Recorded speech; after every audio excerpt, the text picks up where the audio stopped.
Esta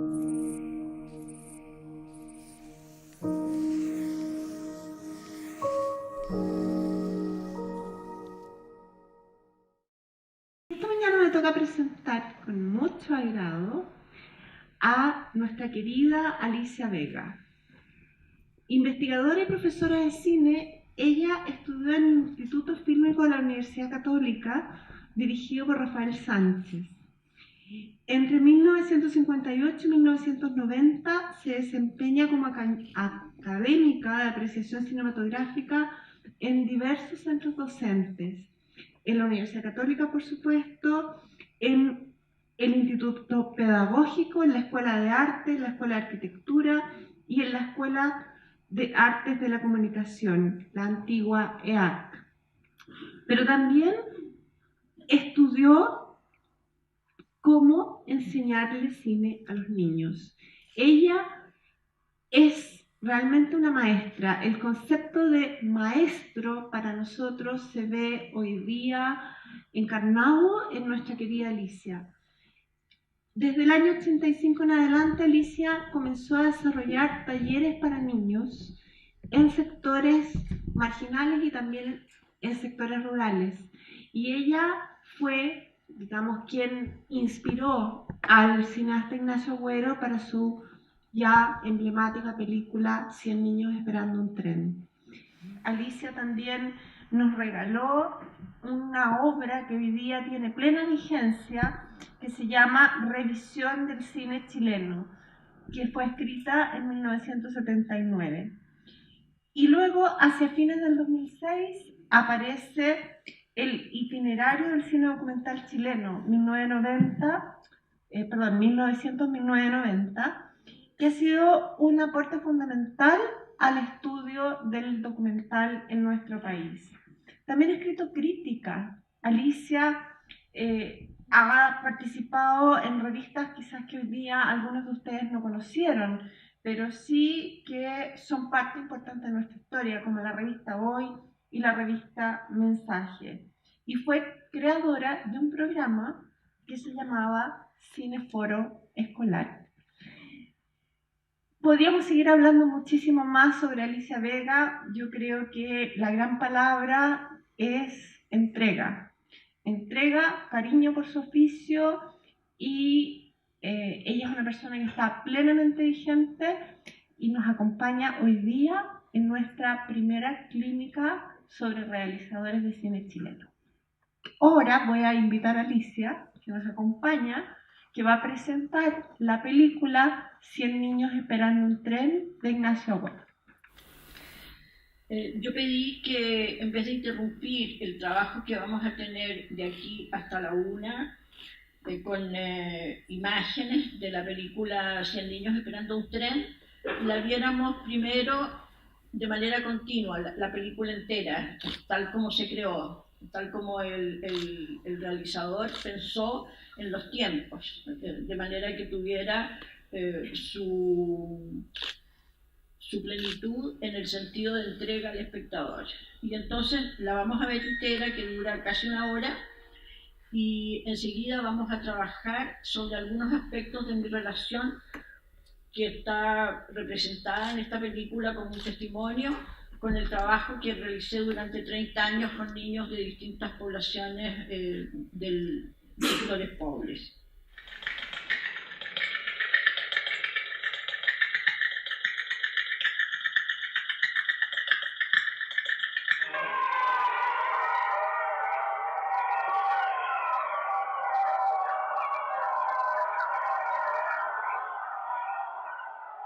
Nos interesa mucho que ustedes pongan si han ido alguna vez al cine. Si han ido al cine, que anoten la película que vieron.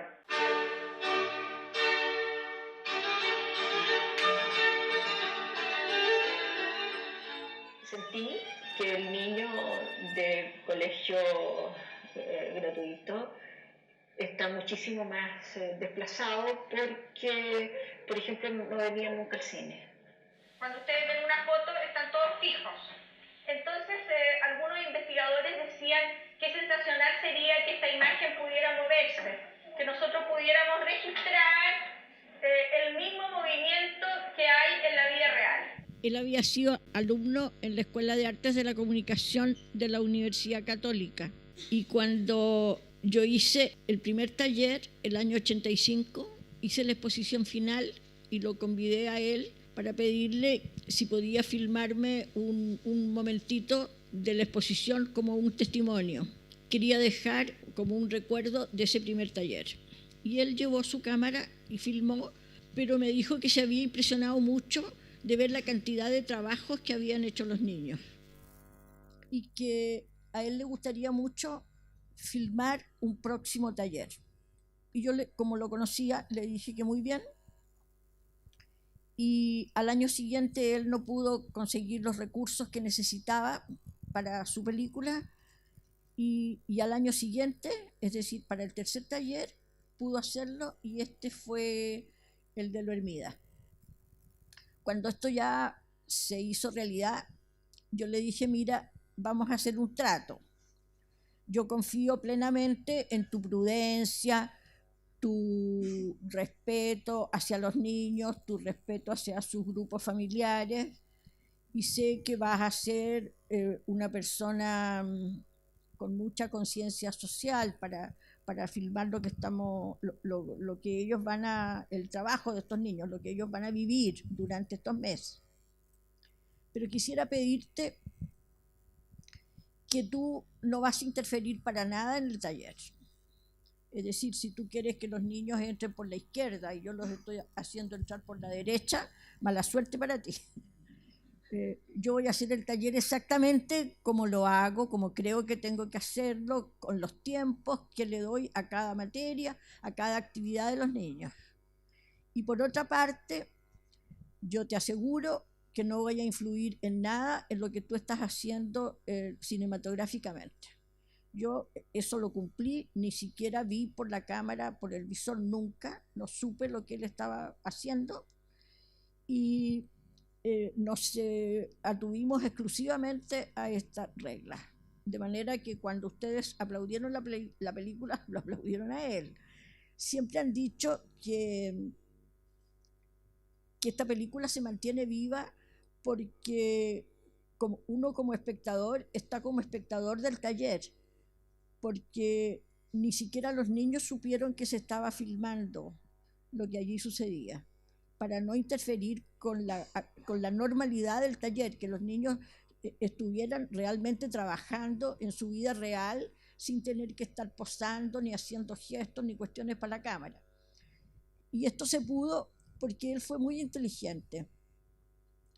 Él puso una cantidad enorme, 100 ampolletas de las máximas bujías que había en esa época en el techo de la sala, de la capilla, digamos, porque la capilla había que desmantelarla cada sábado para poder hacer el taller, y él puso estas ampolletas arriba de manera que le dieran una iluminación muy buena y no tuviera necesidad de poner reflectores que habrían distraído la atención de los niños. Y luego él usó cámaras de 16 milímetros, que también era pequeña, y él siempre se reía porque decía que yo concentraba la atención de los niños con las cámaras de cartón y los palos que teníamos de trípode, y él que estaba con cámaras verdaderas nunca lo miró nadie.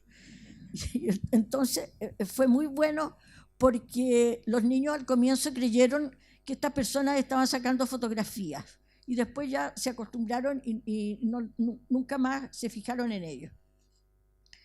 Y lo notable es que para el estreno,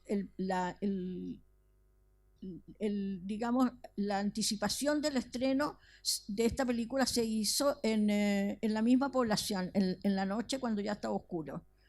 Y realmente los niños se impresionaron mucho de verse, y los padres y todos, porque nadie sabía una palabra, que aquí había un documental que se había estado haciendo durante todos esos meses. Luego la película se exhibió como estreno en la comunidad Enrique Alvear, que era la parroquia universitaria de esa época, ahí cerca de la Plaza Pedro de Valdivia.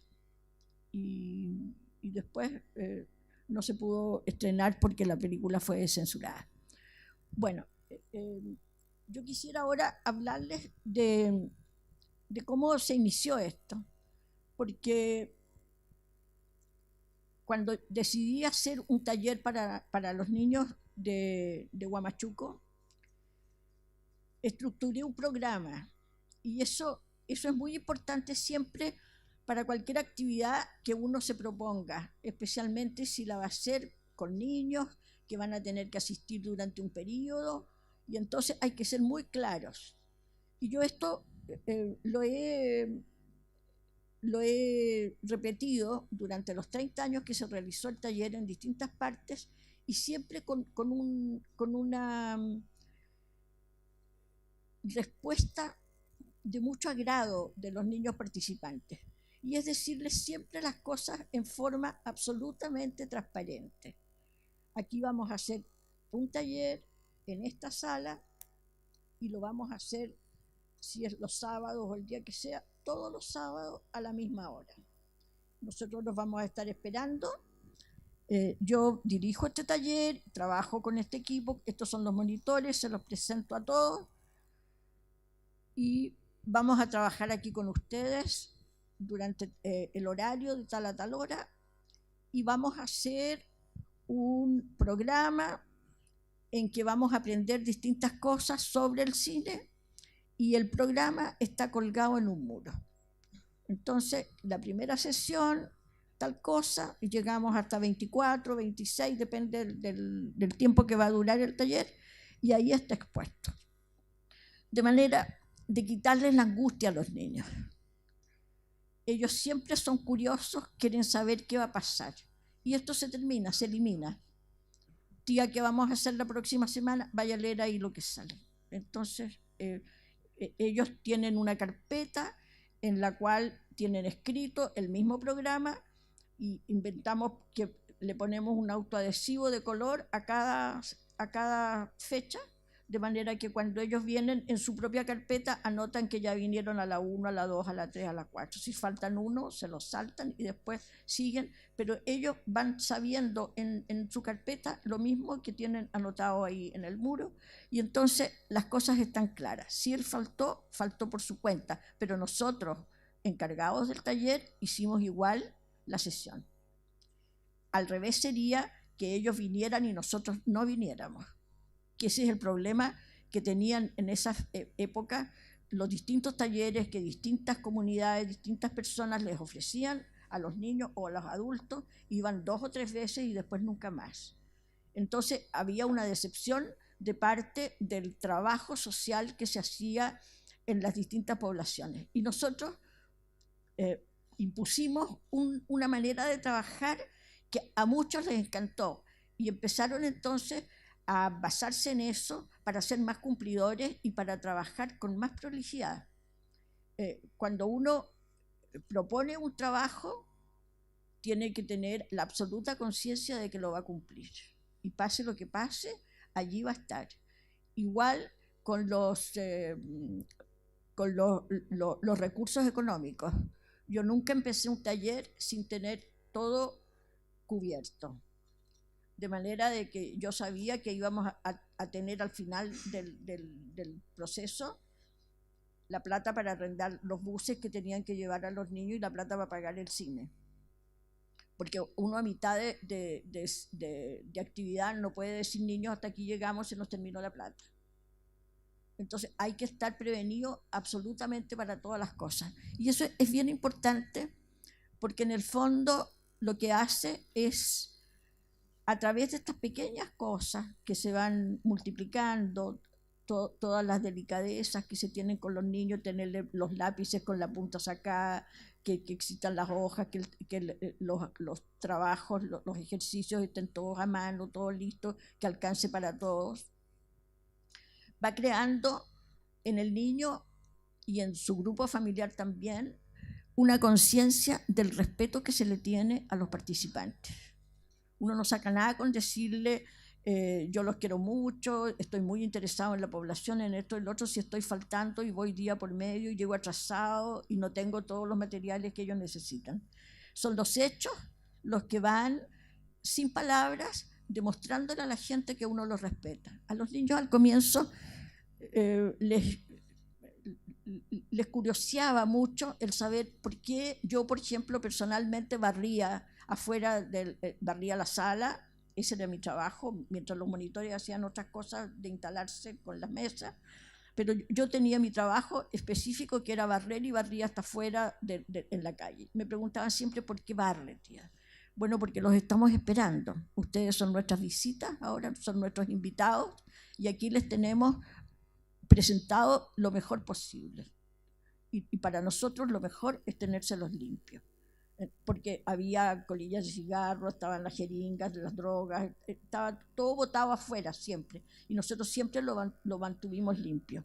Ahora, eso nos generó una respuesta sumamente generosa de los grupos familiares. Había muchos padres que nosotros notábamos durante la realización de los distintos talleres, que los veíamos por la ventana que circulaban. Por fuera daban sus vueltas. Y era una manera de cuidarnos de las pandillas o de lo que había en la población, que uno nunca sabe qué va a pasar. Entonces, lo que yo les digo es que lo generoso de parte de uno de hacer las cosas correctas tiene una respuesta, aunque uno lo vaya viendo a través del tiempo, y que esto ellos no se lo propongan, porque en el fondo les sorprende y van reaccionando como todo ser humano, de que cariño responde cariño. Bueno, yo quisiera saber qué les interesa a ustedes que podamos hablar, que podamos darle más tiempo a algunos temas. Hay mucha nebulosa en el sentido de, bueno, háganlo profesores, háganse cargo de formar ciudadanos, pero ustedes busquen la herramienta. Hay mucho entusiasmo de parte de los profesores, se buscan referentes como el suyo en particular, pero en general me gustaría saber cómo tomaba usted este tema en su momento de la formación ciudadana, por decirlo así, en niños pequeños, para crear estos ciudadanos que tenemos hoy día. ¿Cómo lo veía en su momento y qué proyecciones ha hecho en el tiempo? ¿Y qué recomendaciones puede hacer en ese sentido también? Ya, claro. Yo creo que siempre es muy bueno de enseñar pocas cosas y que esas cosas sean claras. Dar siempre al final de lo que uno haya enseñado en cada sesión un resumen. Nosotros lo teníamos como final y siempre escrito en 2 o 3 líneas: hoy aprendimos. Así como ustedes ven que aquí en la película se ve que yo escribo en el pizarrón: hoy aprenderemos tal juego, tal cosa. Bueno, pero cuando ellos terminan, llevan un texto que se le entrega a cada niño y él lo archiva en su carpeta, en que decía: hoy aprendimos. Hoy aprendimos entonces que el primer plano nos muestra el rostro de una persona, y que esa persona puede estar alegre o triste, y que nosotros hemos contribuido a que ello ocurra, o podremos contribuir a que ello ocurra. Aprendimos, por ejemplo, que existe el respeto entre las personas y que nosotros tenemos que colaborar a respetarnos unos con otros. Entonces, ir dando una señal de lo que enseñamos tiene una parte aplicable a la vida real. A eso voy. Es que siempre es importante que la persona que está realizando una actividad, que está enseñando algo, lo aplique a lo que hacemos todos los días. Barrer, te fijas, es porque los respetamos y los estamos esperando. Esto no significa que seamos ricos, sino ser limpio no implica que uno tenga una fortuna. Lo puede hacer con una escoba muy barata, la limpieza. Si te estoy esperando a comer, tengo las papas cocidas a punto, no las tengo reventadas ni las tengo crudas. Es decir, eso es la demostración de que yo te respeto y te quiero, y eso significa tener un grupo, hacer la sociedad que va por un núcleo, que empieza por algo. Y cuando nosotros logramos meternos así con los niños, entiende desde el más chico hasta el más grande. Y eso es lo importante. La señal de que una cosa está bien enseñada es que entienden todos. Nosotros ahora estamos con varios profesores constituyendo en una agrupación o sociedad de profesores de cine club, región metropolitana, Santiago de Chile, y estamos haciendo cineforos en varios colegios y tenemos muchos impedimentos, muchas dificultades. Inclusive vamos a hacer una muestra de videos de niños de la región metropolitana, a la cual usted está invitada también el 26 y 27 de octubre. Entonces, para esa actividad y para otras que tenemos muchas dificultades de todo tipo, mucha burocracia. Y eso nos impide desarrollarnos más con los niños. Inclusive tenemos impedimentos de los mismos directores, que al final dicen que sí y después dicen que no. Un tema de administración de ellos, de los espacios, los recursos. La pregunta es, ¿cómo usted pudo salvar todas esas dificultades que a nosotros continuamente nos golpean en nuestra actividad de profesor de cineforo o cineclub de los colegios? Bueno, porque hay que ser modesto en lo que uno hace. Por ejemplo, si usted tiene un cineclub, es para que vean obras que ya están hechas y que formen un espectador de eso. Pero si además pone que van a filmar, van a hacer videos, ya son dos actividades. Uno tiene que dedicarse a un rubro. Uno hace una cosa y esa la hace y la va perfeccionando a través de los años con la experiencia. Pero hacer dos me parece que ya es diversificar las obligaciones. Y entonces, si no hay recursos, es más difícil llenar dos cosas que una. Ahora, una cosa importante también es que cuando se termina un trabajo un año, es hacer la evaluación de lo que pasó ese año, que ocurrió, y todo esto honestamente. Vinieron tantos niños, podrían haber venido más, no importa que vinieran pocos, pero tuve este resultado. A lo mejor con estos pocos niños me manejé mejor que si hubiera tenido más. Eso hay que probarlo. Entonces el otro año o hago más propaganda o menos, dependiendo de con cuántos niños quiero manejarme. Luego tuve contacto o no con el grupo familiar. ¿Qué pasó con eso? Y entonces ir perfeccionando estas cosas. Y eso yo creo que lo tiene que manejar el grupo que está haciendo la actividad. En 2015 hicimos un taller dentro de mi práctica profesional en un colegio que también recibe niños de poblaciones que son súper marginadas, allá en San Felipe. Y nos fuimos dando cuenta de las limitancias, como dice ahí, sobre la administración de los colegios, sobre la administración de los espacios, lo difícil que es que una actividad libre mantenga ese hilo. Y también los contextos como han cambiado desde que usted o desde el taller que se filmó hasta que lo que nosotros pudimos ver en este tiempo. Mi pregunta va a si, ¿qué es lo que piensa usted sobre las nuevas tecnologías y cómo los niños también responden? Porque han perdido la capacidad de sorprenderse. Se ha perdido de alguna forma eso que uno puede ver en el documental. En esa época no había celulares, nadie tenía mucha televisión tampoco. Y esto cambió a través de los años. Y nosotros ahora tuvimos niños con celulares, el último taller que hicimos el año 15, y en la película que se estaba dando había niños que estaban mirando su celular, sus propias imágenes, mientras se exhibían en la pantalla. Entonces eso también va dándole a uno la pauta de que ya las cosas son muy distintas. Hay como una enfermedad en la tecnología actual, porque los usuarios, que son primero los adultos, no han sabido manejarla, no han tenido la cultura suficiente y entonces no han impuesto en sus casas una manera de ver bien la imagen porque lo ignoran.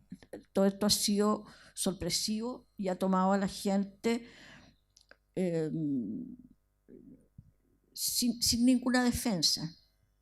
Yo venía, como tenía que estar aquí hoy día en la mañana, venía ayer en avión desde Chiloé para acá, y a mi lado venía una mamá joven con una niñita que dijo que acababa de cumplir 6 meses. Y esta niñita lloró en un momento y ella sacó su celular y le puso unos monos animados y la niñita se cayó inmediatamente. Entonces yo le dije, pero es tan chica, tiene 6 meses, y déjela que llore un poquito, dale un poquito de agua, algo, pero su cerebro todavía está tan jovencito, no se ha desarrollado, tiene 6 meses y está viendo unos pájaros que se picoteaban entre ellos. Y la mamá tenía 18 años. Entonces, son 2 como niñitas que están viviendo al mismo tiempo y están con una imagen que es muy fuerte, muy poderosa, que se apodera de la gente en todo momento. Ahora no existe diálogo en la familia porque están cada uno con sus imágenes viéndolas. Y es uno de los motivos por los cuales yo siempre pensé que había sido bueno trabajar con los niños en términos de pocos elementos, de elementos pobres, porque son los que enseñan mejor. A mí siempre me dijeron, ¿y por qué no te consigues una plata para que los niños tuvieran cámaras de verdad y pudieran darse el gusto de filmar? Entonces yo le dije, porque tendría que andar detrás de las cámaras cuidándolas porque las botan, y entonces en vez de preocuparme de los niños, estaría preocupada del material. Exactamente. Entonces, uno tiene que responder por los materiales, que valen su plata, y entonces los niños quedan en segundo orden. Por eso, en la invitación que tiene genial, que yo encuentro de este taller de los niños pobres, era decirles, vamos a jugar al cine. Todo esto es de mentira. Nosotros estamos jugando que tenemos una cámara y que filmamos, pero el efecto que se produce cuando uno hace un primer plano da lo mismo que uno lo dibuje con la mano a que uno lo filme. Es decir, el concepto del lenguaje cinematográfico los niños lo entendieron y lo aprendieron y lo jugaron con él, pero la forma de hacerlo fue siempre muy estrictamente pobre, en el buen sentido. Y nunca se usaron materiales que fueran caros o que nos distrajeran del propósito que era de que los niños jugaran a entretenerse con el cine, con la imagen. Pero hay un problema con la tecnología que es un problema de educación. Y entonces yo creo que una persona que está formando gente de básica, de media y universitaria, tiene que tener siempre a mano el tema de diversificar lo que se ve y no estar pegado todo el día mirando películas, porque llega un minuto en que se termina la palabra, se termina el diálogo con el otro, porque cada uno está ensimismado mirando imágenes que no tiene tiempo de conversarlas después. Cuando viajan, llevan sus cámaras y entonces están grabando todo el viaje. Por lo tanto, no ven directamente la torre tanto ni el castillo el otro, porque lo están mirando a través del visor. Y cuando llegan a sus casas no tienen tiempo de ver lo que filmaron. Entonces nadie ve nada y gastan su plata inútilmente, porque no disfrutaron de un horizonte, de mirar, de conversar con los que fueron del grupo, de mirar a los otros viajantes, de tener una comunicación con alguien, sino que estuvieron pendientes de su cámara y después no tuvieron tiempo de ver lo que habían filmado. Y entonces eso es también un signo de lo pobres que estamos junto con ser ricos, porque tenemos cosas, pero la educación es lo que da el tino para tratar todos estos elementos. Ahora hay que imaginarse todo lo nuevo que va a ir siguiendo y cómo se va a ir ampliando. Ayer en la televisión el profesor Massa, el astrónomo, decía que Cristóbal Colón descubrió América hace 500 años y que hay que pensar qué va a pasar en 500 años más. No dijo, no van a ser 500 años, van a ser 50 años más, vamos a ir el fin de semana a Marte, porque las cosas se van adelantando. Y en realidad tenemos que ir preparándonos para cada vez ser bombardeados con más elementos que nos van a exigir, pero si no tenemos el corazón y la cabeza preparados, vamos a dejar de ser esto simple que es el ser humano. Alicia, primero Sí, ya, darte las gracias, eres admirable y inspiradora. Soy profesor y también hago un taller de cine en una escuela municipal y de verdad que te admiro mucho por tu labor social, política, y otra cosa que es admirable es el tema como pedagógico, que tu forma de hacer las clases deberían ser como aplicable a otras asignaturas también, no solamente a un taller de cine. Me gustaría saber un par de preguntas, hacerte una, ¿cómo te nació, te inspiró a hacer el taller de cine en ese entonces, en ese contexto? La otra pregunta es si tuviste algún problema con la dictadura en ese momento. Y la otra, si actualmente te has compartido con esos niños que aparecen en la pantalla. El taller empezó porque yo hacía el cineforo escolar. Me dijeron, haga lo que quiera aquí en esta oficina, pero no hay recursos. Pero lo único que le podemos dar es los textos que usted necesite, que se pueden multicopiar, la cantidad que usted quiera. En eso no hay restricción con una máquina offset que tenían en la oficina de comunicaciones. Entonces yo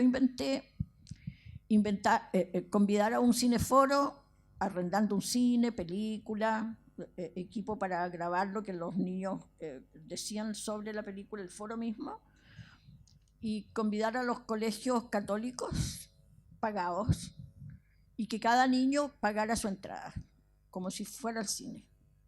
Es decir, que no fuera algo caro para que el colegio lo soportara, pero con la restricción de que tenía que ir un curso completo con un profesor.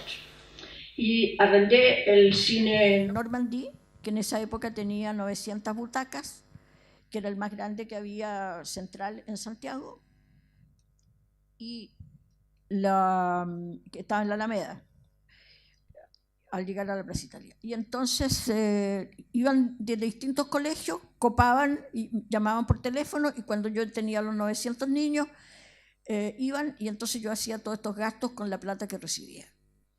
Y al día siguiente hacía exactamente lo mismo con los colegios pobres que no pagaban nada. Entonces iban los 900 niños pobres y a los que eran ya extremadamente pobres y que vivían lejos por los cerrillos, por algo, les contratábamos una micro que los traía y los devolvía. Y esto duró 5 años. Y muy bien, asistieron 50.000 niños y fue fantástico. Se grabó todo, se publicó todo, por supuesto, yo lo evalué cada año. Y estábamos muy bien hasta que llegó a su término, como todas las cosas, porque el dueño es decir, el que arrendaba el Teatro Normandí, puso a su hijo a cargo de la confitería. Yo le dije, mire, yo le arriendo el cine, pero sin confitería, porque no podría tener a los niños comiendo dulce y los ricos, y al día siguiente los pobres no podían comprar nada. Entonces no, se terminó por eso. Porque él quiso poner un trabajo para su hijo, que era una confitería, y yo no se lo acepté. Entonces se terminó, y se terminó justo a los 5 años, porque yo había observado algo durante todo este tiempo de la diferencia que había entre el público rico y el pobre, con la misma película. Y resulta que los niños pobres aplaudían cada vez que aparecía alguna comida. Los protagonistas estaban comiendo algo rico, aplauso general. Y luego la frialdad de los ricos para evaluar cualquier situación. Lo que ellos tenían de opinión era siempre muy racional y era muy frío. Entonces yo dije, yo hice unos cursos para animadores culturales del cine y he sabido recién, pensé para mí, que en Huamachuco hay 5 monitores que yo había preparado que estaban cesantes. Fui a hablar con ellos y les dije ¿qué les parece si yo hago un taller de cine para niños de aquí del sector de ustedes y los contrato a ustedes, les pago cada semana para que me ayuden a hacerlo? Y aceptaron encantados. Entonces yo le fui pidiendo plata a toda la gente que conocía que me podía ayudar y junté todo lo que calculé que podría gastar en los 6 meses que duró ese primer taller. Y los tuve ahí y contraté otros 5 monitores más del sector. Pero funcionó bien el primer taller en cuanto al programa, a cómo se fue. Yo fui viendo cada semana qué entendían los niños de lo que yo hablaba, porque yo había hecho clase en la universidad. Entonces me di cuenta que los niños entendían mucho. Y entonces tenía nada más que ser clara en lo que les explicaba, pero que ellos captaban perfectamente todo, si se les explicaba de manera concisa. Por otra parte, tuve un aporte de parte de estos monitores, que ya han sido más de 100 los que han pasado por el taller, porque como provenían de distintas carreras, tenían también distintos enfoques para tratar a los niños, para tener contacto con ellos. Los de arquitectura se preocupaban de que estuvieran sus dibujos, los de arte, los de música, y los de derecho, había de medicina. Y entonces, para los niños también era un incentivo, porque les preguntaban qué estudiaban ellos. Luego usted me pregunta por el lado político. Nosotros estábamos en realidad al final de la dictadura, pero todavía muy dura. Todo el taller de Lo Hermida lo tuvimos con helicópteros encima. Pasaban rasantes toda la noche para que la gente no durmiera.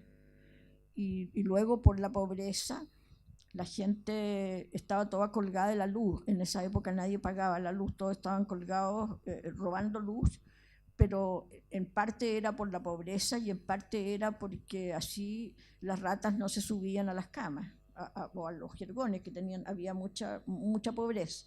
Ahora, no sé si ustedes se acuerdan en esta película que sale como un retrato de un grupo que está fuera de una casa, que lo filmó Ignacio. Esas son 17 personas que vivían en una casa.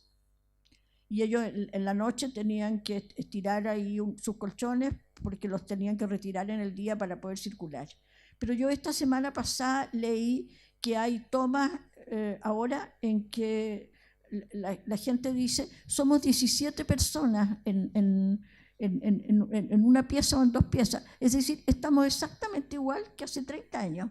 Porque aunque hay una actividad social enorme en las viviendas sociales, la gente aumenta. Entonces, éramos tantos millones, ahora vamos siendo muchos más y cada vez los allegados van siendo los mismos o más. Y por eso es que es un problema que si no lo enfrenta el país asignando bien los fondos que tiene, es imposible que se vaya a mejorar. Ahora, dificultades políticas, yo no tuve ninguna porque yo no tenía ninguna importancia en el país, así que yo pude hacer mi trabajo tranquilamente y total, mis destinatarios eran niños pobres, así que eso no le importaba a nadie. Yo quería preguntarle cuántas personas más o menos conformaban sus equipos de trabajo, porque me parece que trabajar con entre 60 y 80 niños es una carga muy grande. Entonces, ¿cuántas personas más o menos trabajaban con usted para llevar a cabo los talleres durante estos 30 años? No, esos son talleres chicos. Yo siempre he trabajado con más de 100 niños, 150, 300 niños. Y hemos tenido hasta 20 monitores. El último taller había 12 monitores porque eran pocos niños, eran como 120, sí, el de Recoleta. Pero una cosa que siempre funcionó muy bien y es que cada monitor tenía una tarea determinada siempre, durante todo el taller. Entonces había una monitora que recibía a los niños en la mañana, ellos ponían su papeleta, eso lo inventé yo. Como no se podía votar, hice un chiste de poner una caja que era como una urna y cada niño ponía su nombre y lo echaba ahí como un voto. Entonces los niños pobres de Chile votaban y nadie más podía hacerlo. Pero era divertido porque no podíamos pasar lista por la cantidad de niños. Entonces, esa era una manera que ellos, primera cosa, había niños de 10 años que no sabían escribir su nombre. Ustedes saben que hay muchos niños en la escuela que llegan a los 10 años y son analfabetos, porque van pasando de curso y no saben leer ni escribir. Bueno, nosotros les enseñamos a escribir su nombre, escribir unas pocas cosas. Ellos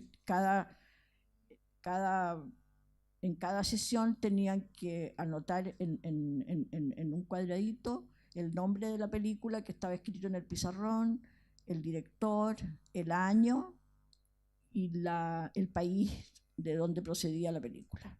Entonces era muy bonito que un niño analfabeto anduviera gritando ¿de qué año es tal película? O ¿quién es el director? Y los demás le ayudaban a que escribiera bien.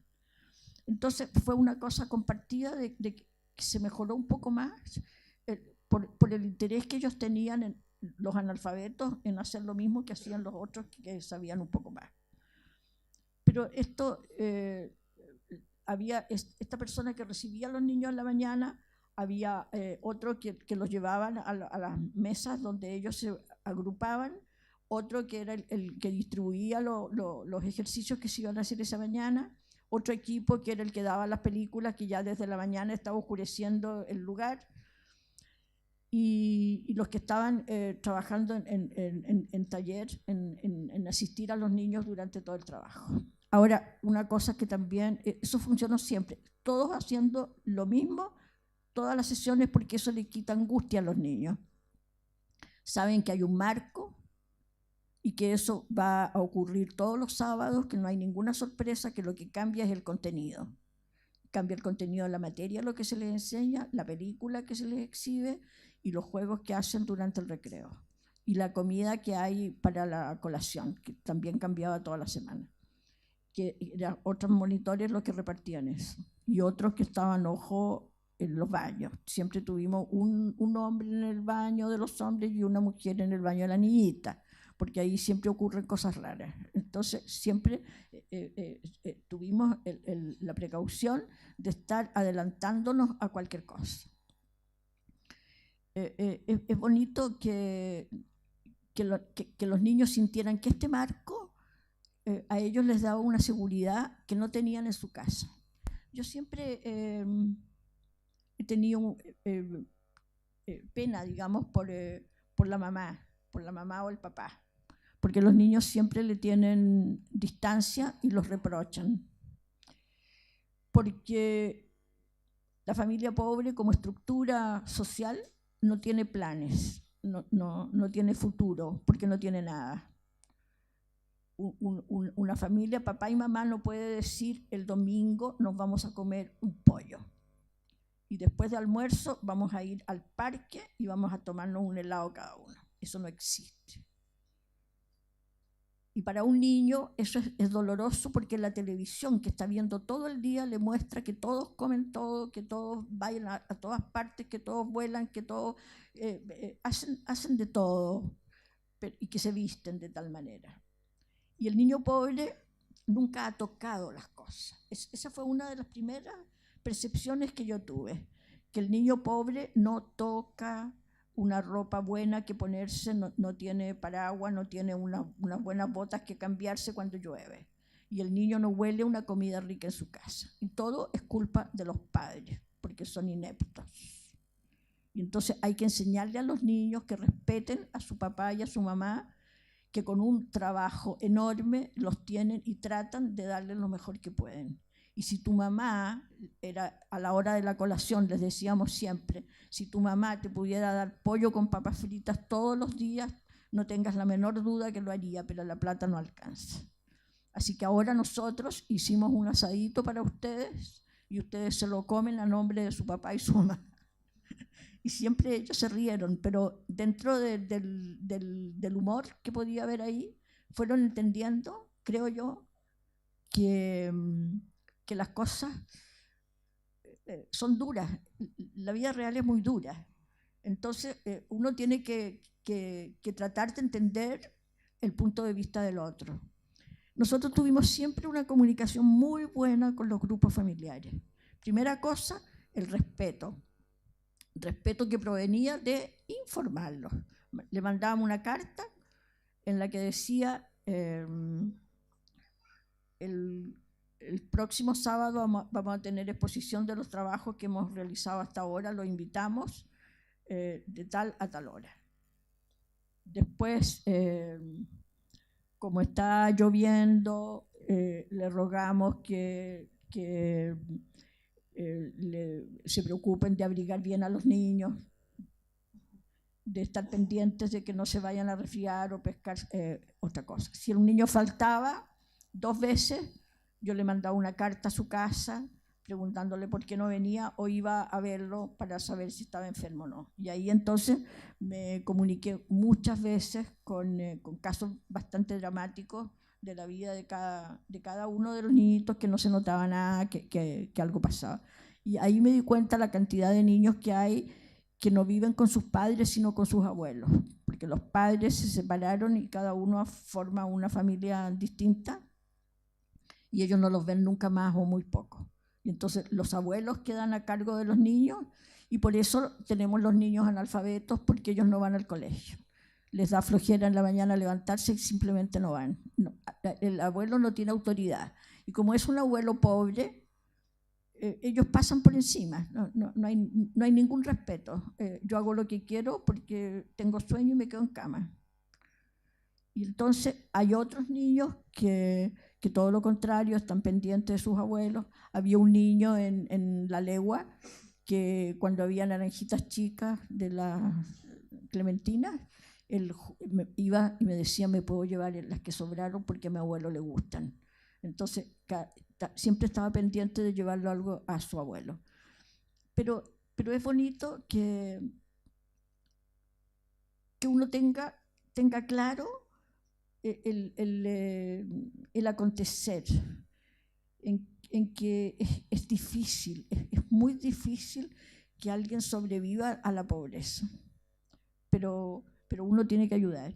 Y el profesor es una clave enorme en darle optimismo a la gente y en decirle que si uno se esfuerza, claro que tiene que tener un esfuerzo enorme, más que los que tienen medios, para lograr metas, para lograr terminar el colegio y encontrar algún trabajo que no sea tan denigrante. Quería saber cómo manejaban la motivación de los niños, como la deserción de ir a los talleres, y en especial cómo manejaban un grupo tan grande, porque siendo niños son dispersos, distraídos. ¿Había alguna estrategia de llamar la atención? O en el fondo, cómo manejaban el grupo dentro del taller y lo que implica tener a más de 100 niños. Siempre tener controlado eso de que los niños estén activos. El que es más rápido, que tuviera otras fuentes que poder manejar, realizar otros trabajos, mientras que el que se demoraba hasta la hora del recreo en terminar. Entonces, siempre tuvimos alternativas de trabajo para que todos estuvieran activos. Luego, en el momento de la colación, siempre teníamos una colación bien rica, y en que tuviéramos fruta, tuviéramos algo de carne, de jamón o de queso, y a veces, si hacía frío, contratábamos señoras de la misma población que hicieran sopaipillas, pero calientes, que les llegaran a la hora justa calientes. Esa era otra cosa que teníamos también que ajustar, que fueran calientes. A las 11:15, sopaipillas calientes. Entonces teníamos que avisarle el momento en que llegábamos para que las empezaran a hacer y las entregaran, que no las llevaran ni antes ni después. Pero era un trabajo que les dábamos para los días sábados. Entonces eran puras redes, pero que hay que manejarlas. Y dentro de la pobreza uno puede hacer cosas muy buenas y muy espectaculares. Y luego teníamos esto de las películas, que vimos que los niños no soportaban una película de más de 15 minutos, 14 minutos, o 16 a lo máximo. Entonces teníamos siempre preparadas unas 3 películas, porque si les encantaba, si veían un Chaplin, otro gritaba, si gritaban otro, inmediatamente teníamos otro para dárselo. Luego los dibujos animados también, mucho. Y luego que a veces pedían que las repitieran. Entonces el monitor rebobinaba y la dábamos de nuevo. Entonces todas esas cosas se cumplían y eran muy fáciles de cumplir, pero había que tener los materiales. Ahora, nosotros siempre cumplimos profesionalmente con nuestros equipos. Es decir, había 2 proyectores por si uno fallaba y había ampolletas de repuesto. Entonces, nunca le dijimos a los niños, se quemó la ampolleta, no vamos a ver la película hoy día porque mala suerte. Eso nunca sucedió en el taller de cine para niños pobres del taller de cine. Y entonces, a mí eso me causa un agrado, el sentir que en las cosas que los niños esperaban, nunca fueron defraudados. Y yo siempre le dije al equipo de monitores, porque ustedes me preguntan por los monitores, que uno tenía que tener todo preparado, todo listo y con más cosas que hacer que las que se van a hacer realmente, que aunque no se ocupen no importa, pero ahí estaban por si eran necesarias. Porque uno tiene que estar preparado para las cosas que van a suceder accidentalmente. Por ejemplo, puede haber un temblor, puede desmayarse un niño, que muchas veces pasó, puede haber un accidente, y si uno no tiene todo lo masivo controlado, se le suma un inconveniente y entonces es un caos. Y nosotros siempre pudimos responder de situaciones especiales porque teníamos el máximo enteramente preparado. Como las preguntas han estado más bien orientadas hacia la experiencia de Alicia y las metodologías y sus percepciones sociales, yo quiero llevarla hacia otro mundo que es quizás un mundo menos conocido entre la especialidad de las personas que hoy día están aquí presentes, pero que me parece también muy notable de reconocer y también que ustedes puedan acercarse a la experiencia de Alicia como investigadora de la historia del cine chileno, porque ella ha escrito libros que son fundamentales para nuestra historia. Entonces, quiero preguntarle un poco a Alicia la experiencia de haber escrito esas dos grandes obras, ¿no? Que es Revisión del cine chileno y el documental chileno desde 1902 hasta 1990, porque son verdaderas obras obligatorias para quienes nos dedicamos a estudiar el cine. Entonces, Alicia, cuéntanos un poco sobre esa otra faceta tuya como investigadora. Ya, que yo les contaba que las últimas clases que hice para el golpe fueron a la Escuela de Artes de la Comunicación de la Universidad Católica y que después que se cerró, se fundó una agrupación en que nos convocaron a todos los profesores que estábamos y a cada uno se le dio un área y a mí me tocó la de cine y me dijeron que había recursos para que se hiciera una investigación y que qué quería hacer yo, qué proponía.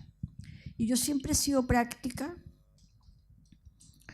y pensé que sería bueno, referente al cine chileno, porque yo dije quiero hacerla sobre cine chileno, sobre las películas que se podían ver,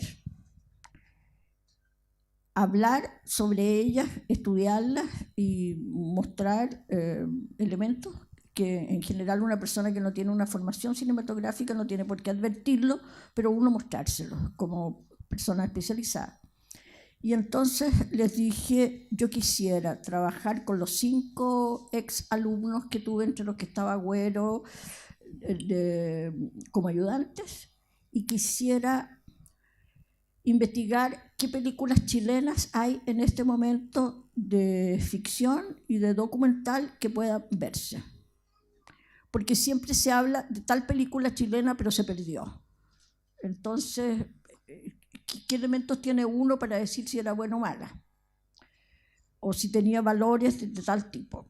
Y nos dividimos los distintos sectores donde se podía averiguar qué había y encontramos que había 80 películas que se podían ver en un cine. Y sobre ellas las vimos todas, hicimos una selección de 7 documentales y 7 largometrajes ficción. Y el libro significó que nos repartimos el trabajo cada uno. Yo tuve la presentación, una historia de lo que ocurrió en el cine chileno, los resúmenes. Y esta obra se publicó en el año 79, me parece. Ya estaba el golpe encima. Y fue una obra muy importante en relación a que hablábamos de algo que la gente podía verlo, podía ver esa película y comprobar si lo que nosotros estábamos hablando en el relato, que para todas las películas fue igual, hablar sobre su momento histórico, sobre el realizador, sobre su argumento, sobre el lenguaje cinematográfico y sobre la influencia que había tenido en su época en otras obras. Para todos se trabajó con el mismo esquema. Y eso sirvió mucho para la gente que estaba en el país y los que estaban fuera, porque ellos habían quedado sin ninguna relación con la historia del cine chileno. La gente que se fue del país quedó sin historia. Entonces esto para ellos les recuperó un nexo con nosotros los que estábamos viviendo aquí. Y ese libro se agotó inmediatamente y un monitor me contó que el año pasado había estado en un libro de viejos y que ahí había un ejemplar de la revisión del cine chileno. Entonces él le dijo, ¿cuánto vale? 80.000 pesos. No, pero es que este libro es muy importante, le decía el vendedor. Y entonces se lo rebajó, pero partió diciéndole que era muy importante. Sí. Bueno, y el otro libro, yo trabajé 16 años en él. El itinerario del cine documental, porque también partí de una base bien práctica, y es que ustedes saben la pérdida del cine chileno, tanto en el argumental como en el documental, que fue masiva. Las películas se exhibían, terminaban su ciclo y se destruían después porque las usaban como celuloide, o simplemente por abandono, que no quedó nada, no quedó rastro. Y eso ocurrió en todas partes, ocurrió en Estados Unidos, en Inglaterra, en Francia, que son países que siempre han tenido como más recursos para conservar las cosas, pero pasó en todos lados. Porque se suponía que una película ya vista nadie tenía interés en volver a verla. Y aquí en Chile se destruyó mucho y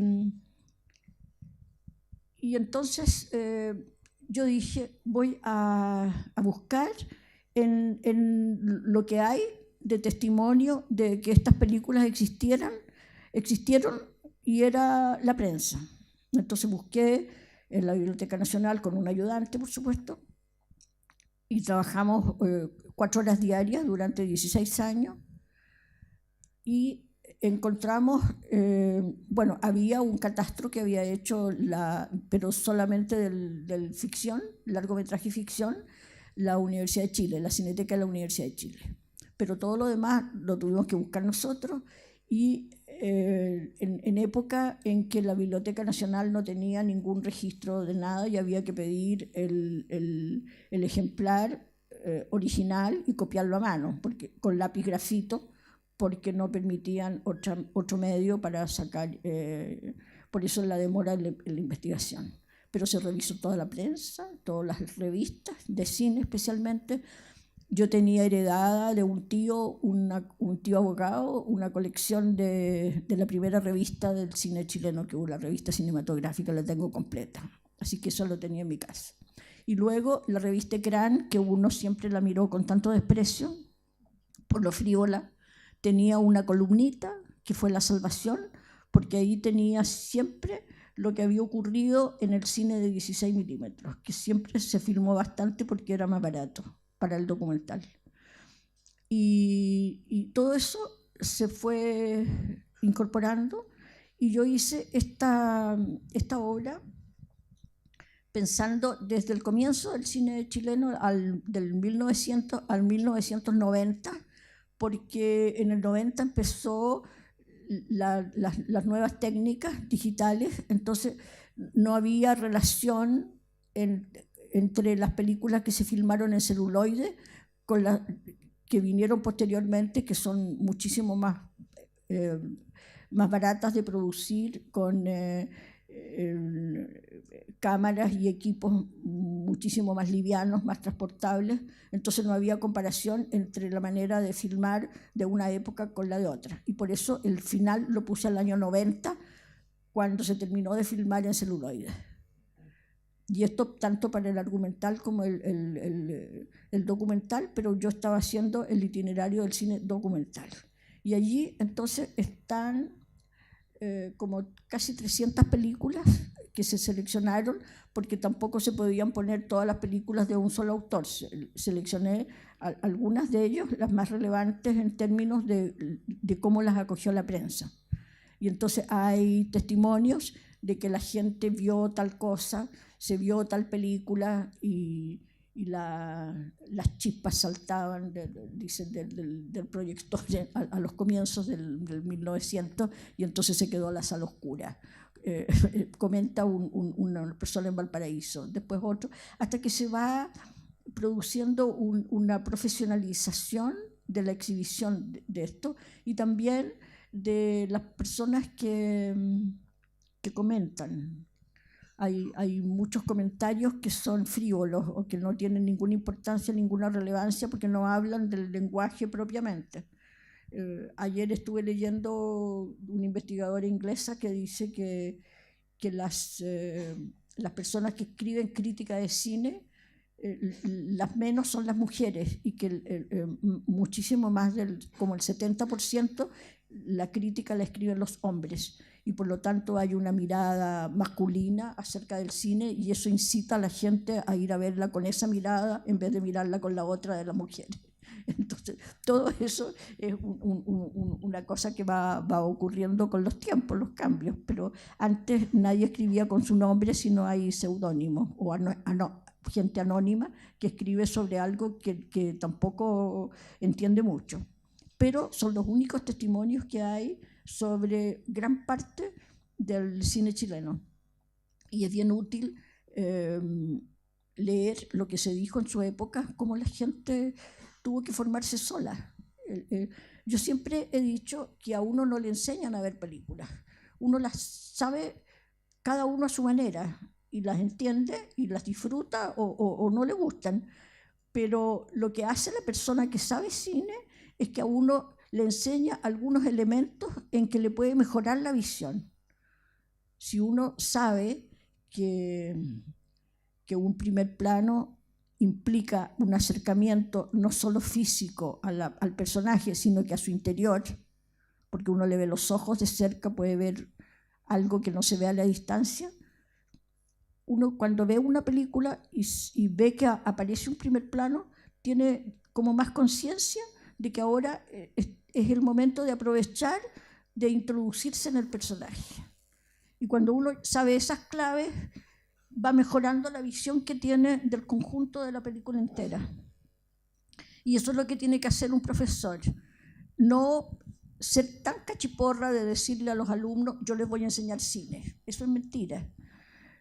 Lo que les va a enseñar es a mirar mejor, a tener silencio, para dejar que se exprese el director, que es él el que quiere comunicarme algo a mí. Y si yo estoy en buena disposición, recibo más o recibo menos.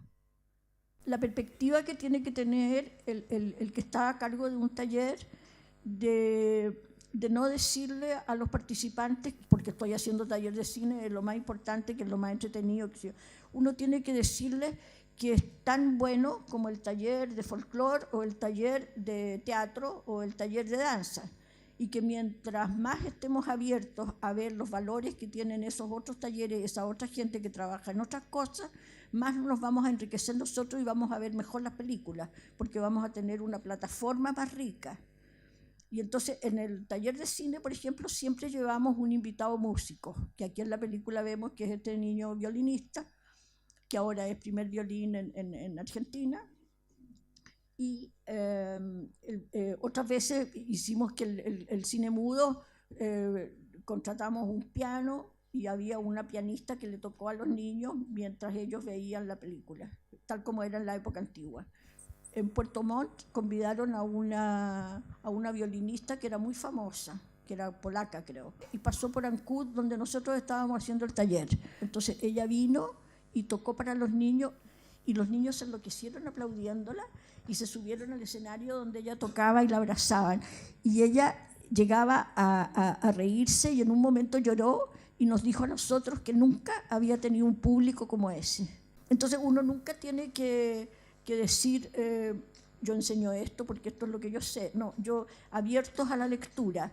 Niño, esto tiene un argumento que lo escribió un escritor.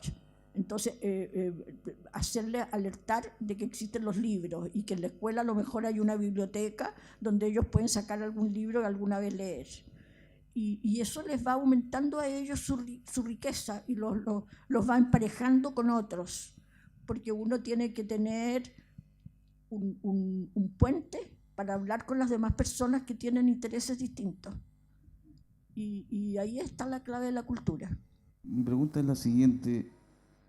Ahora, con las nuevas tecnologías, Twitter, WhatsApp, lo que sea, Instagram, ¿no se estarán haciendo nuevas películas? Pero obviamente dirigidas por publicistas, con intereses. En todas las formas hay fraude, pero también hay verdad y hay testimonio. Y nosotros nos tenemos que quedar con lo que es más firme, que es el testimonio. Y decir, la imagen es indesmentible. Y cuando usted ve a una persona que le patea el rostro a otro, eso es una violencia que la imagen la perpetúa. Y el rechazo que se produce en nosotros como espectador es algo que nos engrandece como personas, en poder decir eso no. Y eso lo tenemos exclusivamente porque es la imagen la que captó una cosa en el momento que ocurrió. Ahora, si existen las otras cosas que fabulan y todo, existen en todas las artes, pero nosotros tenemos que quedarnos en el cine con las cosas que son fundamentales y que a uno siempre le permiten decir como profesora a los niños que están estudiando cine, a los niños digo yo, a los jóvenes estudiantes, el decirles lo que tú estás filmando, eso va a quedar para siempre. Así que ten cuidado con lo que estás filmando, hazlo bien. Y yo creo que ese es el legado que le tiene que ir dejando la persona desde que es joven y toma una cámara, el saber que esto no es un juego ni es un juguete, es un elemento que tengo yo para transmitir lo que yo soy y lo que yo estoy viendo, que es mi verdad en el momento en que lo filmé. Y para allá vamos, en que todos queremos mejorar. Ahora, si hay gente que esto no lo aprecia, es cuento de ellos, pero lo que nosotros tenemos que hacer, nuestra propia responsabilidad, es trabajar bien con lo que nos cayó en las manos. Y si el otro no lo vio, mala suerte para él. Pero lo que yo tuve que hacer, lo hice bien. Respecto como a estos contextos sociales con mucha marginación sociocultural, ¿qué aprendizajes cree usted que deben quedar instalados en estos niños, estos jóvenes o incluso estos adultos que viven en estos contextos sociales críticos respecto a la visualidad, respecto a la imagen? ¿Qué cosas? Porque en la película veíamos como que usted pasaba como de teoría básica al movimiento y finalmente llegaban como al momento clímax, que era la proyección de la película. Y en ese proceso, ¿qué cree usted que tiene que quedar instalado sí o sí en el pensamiento, en el razonamiento de las personas y en la emocionalidad de estas personas cuando están formando usted como docente en estos contextos? Y la segunda pregunta, en términos como de investigación, ¿qué inquietudes tiene usted como investigadora que quizás como investigadores más jóvenes debiéramos intencionar justamente en producir conocimiento? En los elementos que va a captar la cámara, que son hechos en que uno no puede tergiversarlo. La cámara tendría que estar en una postura de transmitir la realidad, es decir, el espíritu de esa imagen. y si no, es actuar con corrupción desde el comienzo. Y por eso uno puede distinguir la calidad de los distintos realizadores. Ahí está cuando uno va conociendo sus trayectorias. Si uno ve, por ejemplo, los jóvenes del nuevo cine alemán y ve a Herzog, lo ha visto a través de toda su historia, como él siempre se planteó frente al ser humano y frente al rechazo a toda violencia, a toda postura de avasallamiento de un ser humano porque tenía más poder. Entonces, es hacer notar que uno tiene que pelear por algo. Y así como el espectador pelea por ver la verdad y por ver distintos cines hasta encontrar un realizador que le interese, el realizador también tiene que tener la búsqueda de una postura. Uno no puede estar de acuerdo a la moda, ni de acuerdo a las cosas que van a vender más. El realizador tiene que estar pendiente de qué quiero yo entregar como persona, algo que yo considere que valga la pena para que otros lo reciban y puedan crecer. En el fondo es un problema de cómo agrando lo que ya tengo, desde los dos lados. ¿Y la segunda pregunta cuál era? En términos de investigación, ¿hacia dónde debiéramos...? Sí. Bueno, yo creo que todo es investigable. Y una de las cosas que me agrada más ahora es la cantidad de gente joven que hay que es pariente de alguien que hizo algo y del cual ya nadie se acuerda. Entonces aparece un sobrino bisnieto de una persona que hizo algo en el cine chileno y entonces anda buscando hilos de que si se sabría que habría por aquí, que habría por allá. Y cuando uno le puede dar un pedacito por aquí, él lo junta con un pedacito de otro lado y de repente una imagen. Y eso es muy bonito porque es por la sangre que lo buscan. Pero yo pienso de repente cómo alguien no va a interesarse por buscar algún tema, aunque no tenga ningún lazo sanguíneo con el anterior. Y en Chile está todo por descubrirse, está todo por hacerse.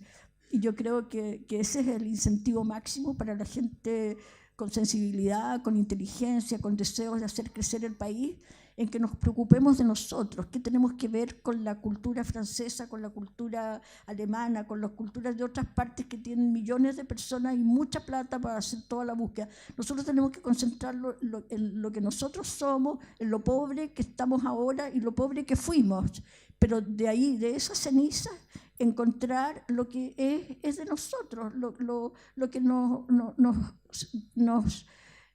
nos delinea así enteramente como un cuerpo, como un pueblo, como que nos queremos entre todos y que de alguna manera vamos a surgir.